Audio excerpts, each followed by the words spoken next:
అంబేద్కర్ కోనసీమ జిల్లా రావులపాలెంలో మంత్రి కొండపల్లి శ్రీనివాస్ పర్యటించారు. పర్యటనలో భాగంగా ఎమ్మెల్యే బండారు సత్యానందరావుతో కలిసి పలు అభివృద్ధి కార్యక్రమాలను ఆయన ప్రారంభించారు. అనంతరం స్థానిక కళ్యాణ మండపంలో ఎంఎస్ఎంఈ సంబంధించినటువంటి లబ్ధిదారులకు చెక్కులను పంపిణీ చేశారు. ఇక ఈ సందర్భంగా ప్రతి కుటుంబం ఆర్థికంగా ఎదిగేందుకు ప్రభుత్వం అభివృద్ధి అలాగే సంక్షేమ కార్యక్రమాలు దోహదపడతాయంటూ కూడా మంత్రి తెలియజేశారు.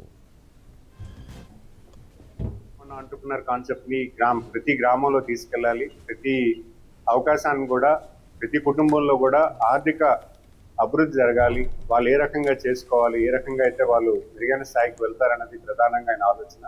అందుకే ఈరోజు డ్వాక్రా మహిళల్లో ఒక కొత్త ఒరవడి తీసుకొచ్చి గౌరవ ముఖ్యమంత్రి గారు ముందుకు తీసుకెళ్తారు తరుణంలో. అలాగే ఎంఎస్ఎంఈ పార్క్స్ ని ఇండస్ట్రియల్ అసోసియేషన్స్ లో ఉన్నటువంటి ఫీడ్బ్యాక్ కానీ వాళ్ళు ఇచ్చినటువంటి సజెషన్స్ కానీ అన్ని కూడా సమకూరుస్తూ పరిపాలనలో ముందుకు తీసుకెళ్ళడానికి ఈ కార్యాచరణ చేస్తున్నాము.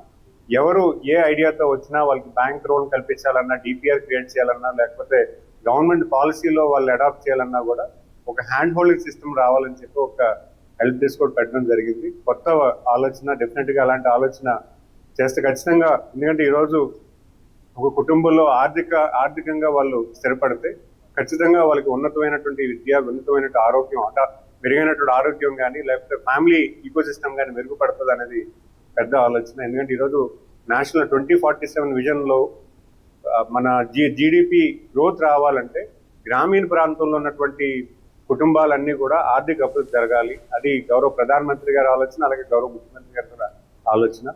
సో ఆ విధంగా ఈరోజు డిపార్ట్మెంట్ అన్ని కూడా రీఅలైన్మెంట్ చేస్తున్నాము, ప్రజలను చైతన్యపరుస్తున్నాము.